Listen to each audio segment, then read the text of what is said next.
ये सुनते हैं हमारी आज की कहानी की शुरुआत होती है नॉर्वे के एक जंगल में, जहां एरिक नाम का एक अमेरिकन आदमी अकेले छिपकर रह रहा था। उसके पास ना तो पैसे थे और ना ही खाना। असल में वो नॉर्वे में अपने परिवार को ढूंढता हुआ आया था, लेकिन अफसोस अब तक किसी का पता नहीं चल पाया। एक रात एरिक ने एक भयंकर सपना देखा, जिसमें उसके तंबू के बाहर के सारे पेड़ जलकर राख हो गए और उसी वक्त उसकी आंख खुल गई। वो नहीं जानता था कि ये सब कैसे हुआ, लेकिन उसे ऐसे सपने अक्सर आया करते थे, इसलिए उसने इतना ध्यान नहीं दिया। फिर एक दिन एरिक ने जंगल से बाहर निकलने का फैसला किया ताकि वो अपनी जली हुई टांग के लिए दवाई ढूंढ सके।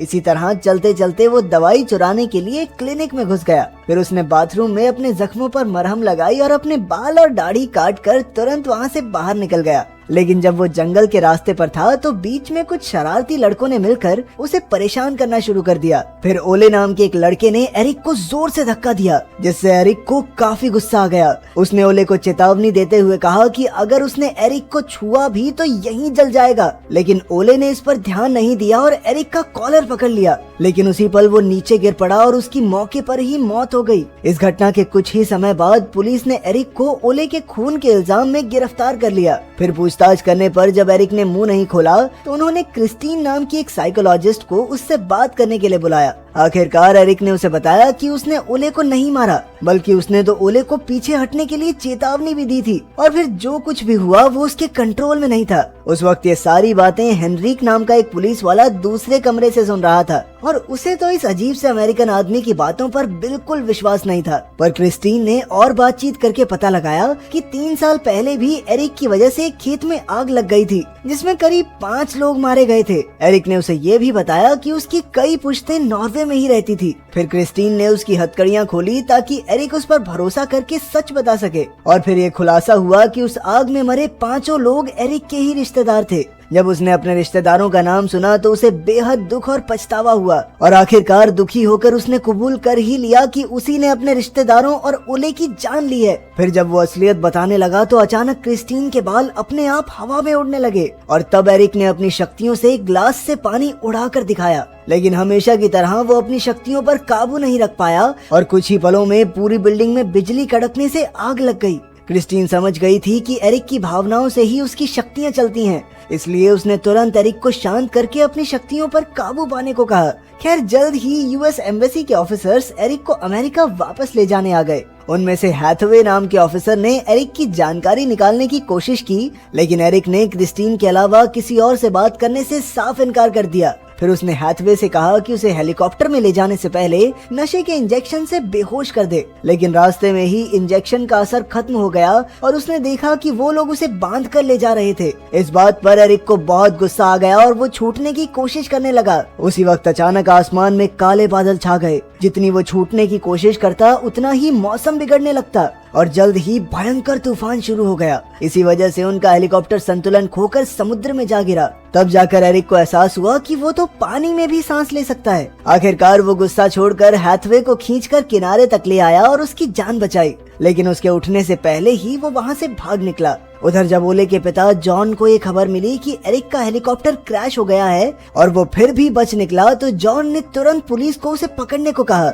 जॉन के मन में अपने बेटे की मौत के बदले की आग जल रही थी, इसीलिए उसने खुद एरिक को मारने का फैसला किया। दूसरी ओर एरिक भागकर किसी तरह क्रिस्टीन तक जा पहुंचा और उससे मदद मांगी। क्रिस्टीन को भी एरिक की हालत पर दया आ गई और वो एरिक को लेकर एक दोस्त के घर पर गई। तब जाकर एरिक ने उसे शुरुआत से बताया कि कैसे एक दिन उसके अंदर से ऐसी जादुई शक्तियां निकली जिससे उसके चारों ओर आग लग गई और वो खुद पर काबू नहीं कर पाया तो कई सारे लोगों की जान चली गई। फिर उसने अपने शरीर के सारे जख्म दिखाए और कहा कि जब जब वो अपनी शक्ति का इस्तेमाल करता है तो उसके शरीर पर भी चोट लगती है। अपनी शक्तियों की वजह से वो जितना हो सके उतना लोगों से दूर रहता है ताकि किसी को भी उसकी वजह से नुकसान न पहुंचे। इसके बाद वो सो गया और तब क्रिस्टीन ने देखा कि उसके आसपास के पेड़ पौधे काफी तेजी से बढ़ रहे थे। उधर हैथवे भी किसी तरह एक हॉस्पिटल तक पहुंची और उसने पुलिस को बताया कि एरिक के पास मौसम बदलने की भी शक्ति है और उसने जानबूझकर प्लेन क्रैश करवाया ताकि वो खुद बचकर निकल सके।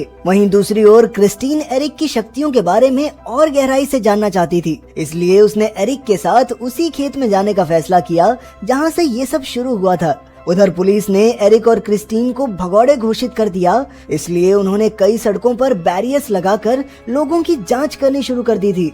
जब क्रिस्टीन ने ये देखा तो उसने गाड़ी दूसरे रास्ते पर घुमा दी, पर वहाँ एक ट्रक के सामने वो गाड़ी रोक नहीं पाई। अचानक एरिक भी काफी डर गया, जिससे उसमें से जोरदार बिजली की तरंगे निकलने लगी और उनकी गाड़ी वहीं खराब हो गई। खैर, इस सब के बावजूद उस भले ट्रक ड्राइवर ने उन दोनों को लिफ्ट दे दी। जल्द ही हैथवे और हेनरिक को सड़क पर क्रिस्टीन की गाड़ी मिल गई और वो समझ गए कि वो दोनों कहाँ जा रहे हैं। अब उन्होंने एरिक और क्रिस्टीन को हार्ड डेंजर ब्रिज पर पकड़ने का फैसला किया। जब एरिक और क्रिस्टीन ब्रिज पर पहुंचे तो उन्होंने देखा कि पुलिस पहले ही उनके सामने खड़ी थी। अब मजबूरन एरिक को अपने आप को पुलिस के हवाले करना पड़ा। वो ब्रिज के बीच में जाकर शांति से खड़ा हो गया, लेकिन तभी क्रिस्टीन ने उसे बचाने की कोशिश की तो एक पुलिस वाले ने उसे जख्मी कर दिया।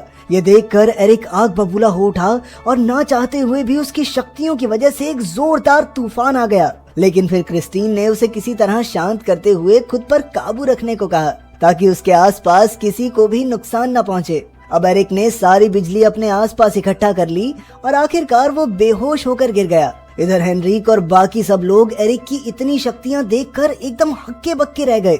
हेनरिक को एहसास हुआ कि शायद एरिक बुरा इंसान नहीं है, इसीलिए वो एरिक और क्रिस्टीन के पास आया और उन्हें हॉस्पिटल ले गया। उधर जब जॉन को खबर मिली कि एरिक हॉस्पिटल में है तो वो उसे मारने के लिए हॉस्पिटल की ओर निकल पड़ा। वहीं पूरे शहर में लोग कहने लगे कि एरिक थॉर का अवतार है, क्योंकि उसके अंदर भी थॉर की तरह ही बिजली पैदा करने की शक्ति है। खैर, हॉस्पिटल में डॉक्टर्स ने उसके कुछ टेस्ट करने का फैसला किया ताकि पता तो चले कि आखिर ये शक्तियां आई कहां से। लेकिन एरिक एक बार फिर घबरा गया और अचानक उसमें से बिजली की तरंगे निकली, जिससे सारी मशीनें एक पल में टूट गई। इसी वजह से वहाँ एक बच्चे का इलाज रुक गया और दिल का दौरा पड़ने से उसकी मौत हो गई।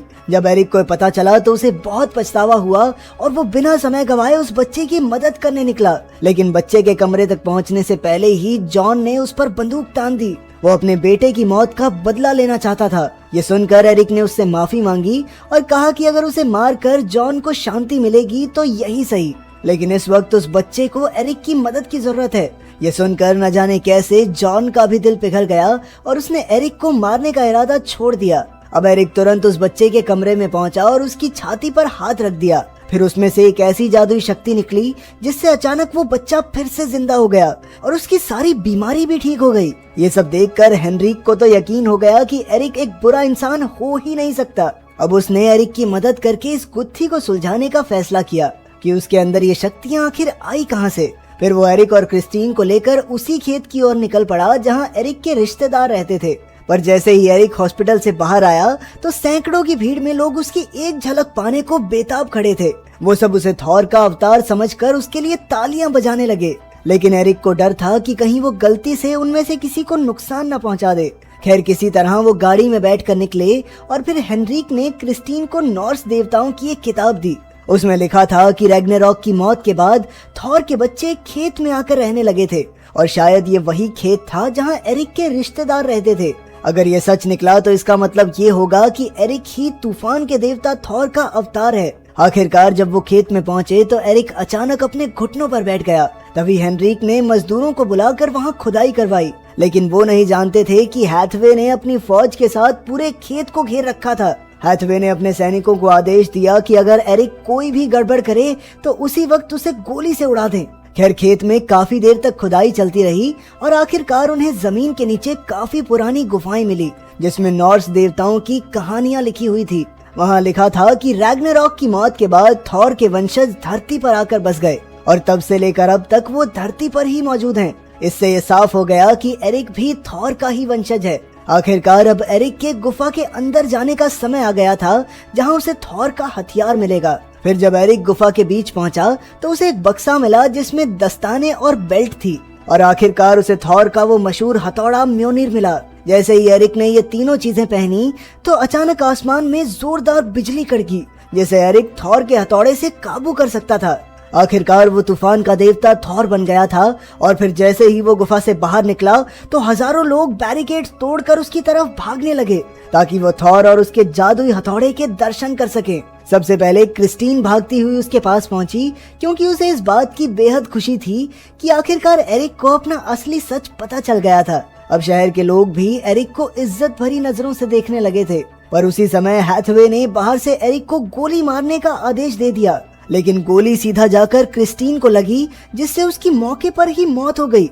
ये देखकर एरिक अपने गुस्से पर काबू नहीं रख पाया और उसने हथौड़े को जोर से घुमाना शुरू कर दिया, जिससे आसमान में इतनी जोरदार बिजली कड़की, जिससे डरकर सभी लोग वहां से भागने लगे और कुछ लोगों की तो मौत भी हो गई। आखिरकार चारों ओर खबर फैल गई कि थॉर के वंशज धरती पर फिर से आ गए हैं और सरकार ने एरिक को आतंकवादी घोषित कर दिया। इससे पता चलता है कि इंसान के हालात ही उसे अच्छा या बुरा बनाते हैं।